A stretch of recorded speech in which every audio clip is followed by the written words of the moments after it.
Leadership isn't about titles, it's not about hustle, and it's definitely not about fitting into somebody else's mold.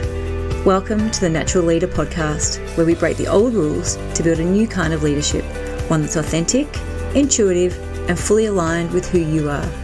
I'm Lindsay Hilliard, and in each episode we'll explore self-awareness, transformation, and the embodiment of natural leadership. If you're ready to lead from a place of ease, confidence, and purpose, let's get started.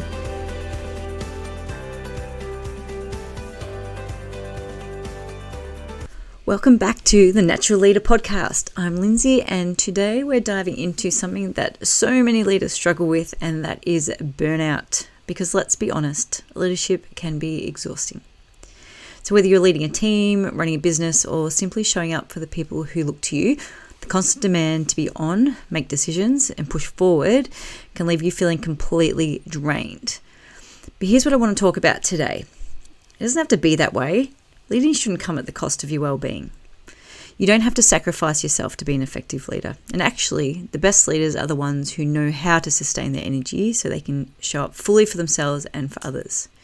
So in this episode, we're going to explore why burnout happens, how to recognize when you're leading in a way that isn't sustainable, and the shifts you can make to lead with more energy, ease, and alignment without feeling guilty for it.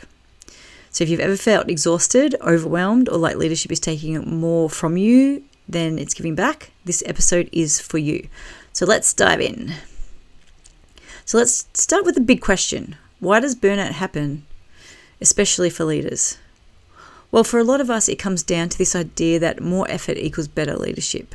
We've been taught that great leaders are the ones who work the hardest, who sacrifice the most, who are always available and always pushing forward, hustling. And while that might work in the short term, long term, it's completely unsustainable. And burnout often creeps in when we're saying yes to everything because we feel responsible for everybody else's success, when we prioritize work over rest, thinking that we can just push through the exhaustion, leading in a way that isn't natural to us, so trying to fit into that leadership mold that doesn't actually align, and ignoring our energy signals and overriding what our body is telling us. And the problem is when we lead from burnout, we're actually less effective. We make reactive decisions. We lose creativity. We stop enjoying what we do. And eventually, we either hit a wall or we have to walk away from it completely. And when I talk about burnout, I'm not just speaking about the theory here because I have lived this more times than I would like to admit. One of the biggest experiences of burnout that I ever had was when I was working as a state manager for a private consulting firm. The company was expanding its national footprint into Victoria, where I live, and I was the one responsible for making that happen. Now, on paper, this looked like an incredible opportunity. I had this leadership role, I had a good salary, a real influence in shaping the company's growth, but behind the scenes, it was a completely different story. I was responsible for everything. I had to create new business opportunities, recruit and develop a remote team, oversee skill development and guidance, expand our service base, and on top of all of that, I was still expected to run my own investigations to save the company money. And here's the thing about burnout, it doesn't hit you all at once, it just creeps in slowly. So in this case, at first I was like, okay, this is just a busy period, things will come down soon, maybe I'm just still finding my feet, I'll get into the swing of things soon. But no, it didn't. The more I did, the more I was expected to do. And because I could handle it, people assumed that I would handle it. And I did. Until I couldn't anymore.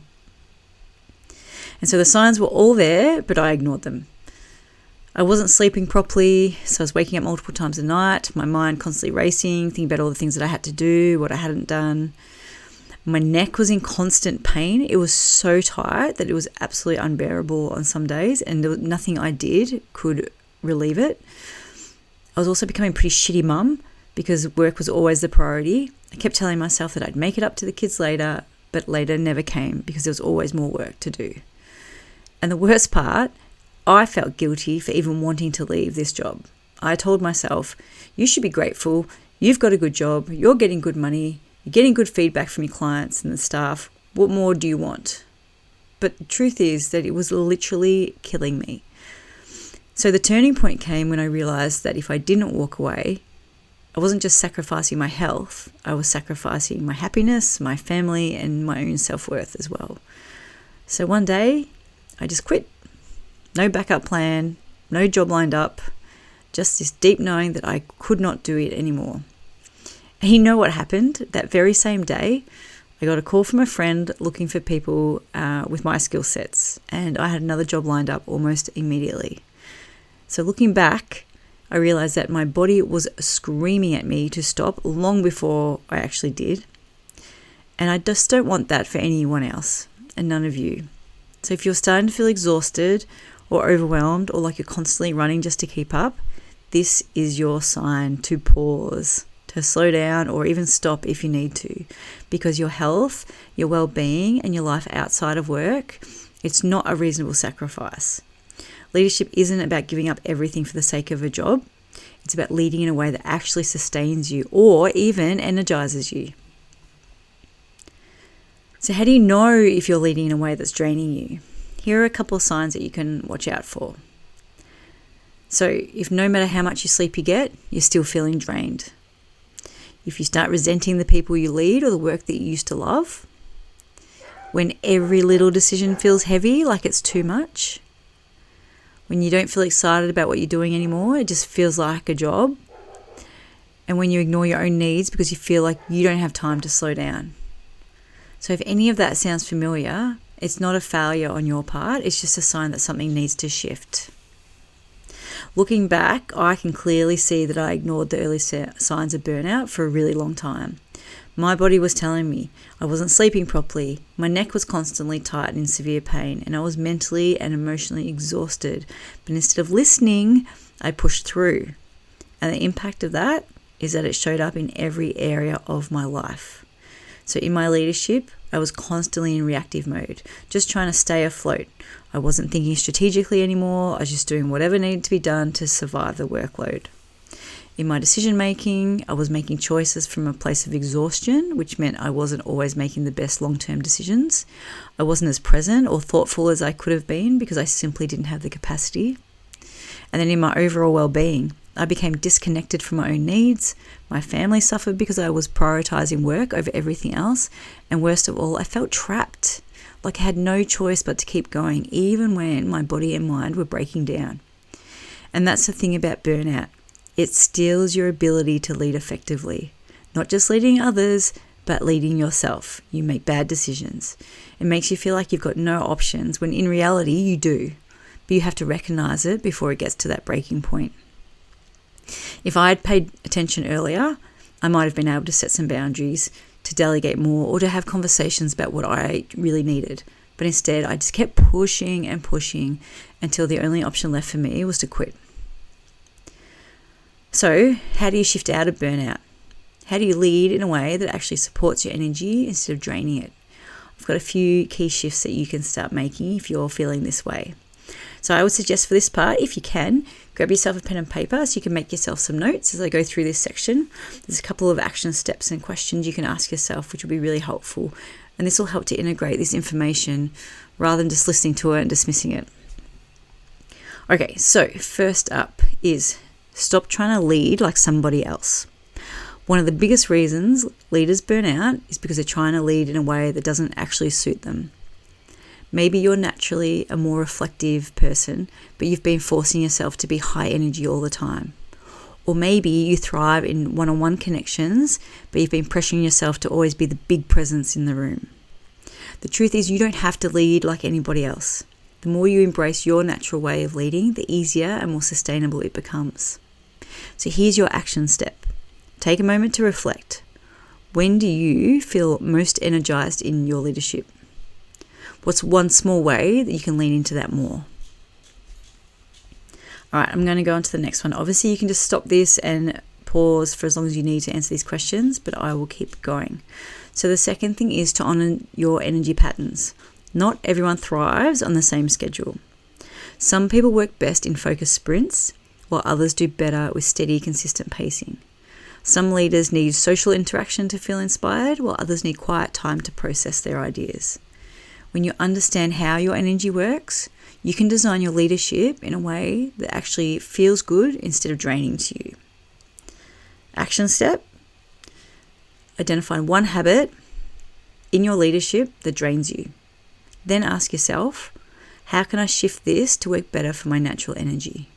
You will know if you're someone who needs to spend more time on your own, or whether you're someone who needs to be energized by being around other people. You'll already know that. So focus on that and answer those questions. The next one is to set boundaries and let go of always being available. This is a big one. You are not a better leader just because you're available 24/7. If anything, the more you give yourself space to rest, reflect and recharge, the better your leadership becomes. So what this means is you need to learn to say no when something isn't aligned for you. Give yourself permission to step away without the guilt, and delegate instead of taking on everything yourself. And I get this one because the amount of times I felt guilty about delegating something to somebody else because I felt like I was then pushing more work onto them. And so then I would just do it myself, and then I would just add to that pile of more and more and more, push, and then the cycle goes round and round in circles. So the action step: choose one boundary to put in place this week, whether it's setting off a cut-off time for work, saying no to something that feels misaligned, or delegating a task that you don't actually need to handle. All right, the next one. Recognize burnout before it hits you full force. As I mentioned before, burnout can creep in gradually. A little more exhaustion here, a little more overwhelm there. The sooner you notice the signs, the sooner you can shift. So action step: check in with yourself. How is your energy right now?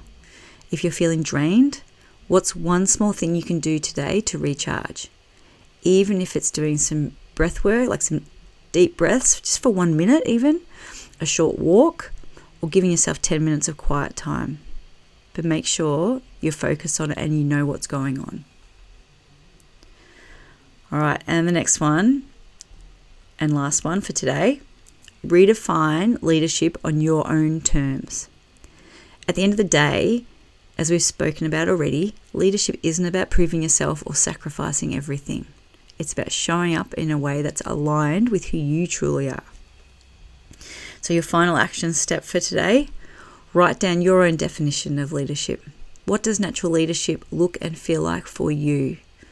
And then once you've written that down, keep it somewhere that's visible as a reminder, whether it's on your desk at your workplace, whether you pop it on your phone, whether you put it on your fridge, whether you put it on your bathroom mirror, wherever is a place that you will see it, to remind yourself of that regularly. Okay, final thoughts for today. Burnout isn't a sign that you're failing. It's just a sign that something needs to change. And when you start leading in a way that actually supports you, everything shifts. You make better decisions, you feel more present, and you actually enjoy what you do again. So if this episode resonated with you, I would love to hear your thoughts. Come say hi over at Instagram at freshcollective_IL and let me know what's one shift you're making to lead in a more sustainable way. And if you haven't yet, make sure you hit subscribe so you don't miss out on the next episode, where we're going to dive into power versus force, leading with influence instead of control. All right, I'll see you soon. Bye. Until next time, be yourself, trust yourself, and show up as a leader you were born to be.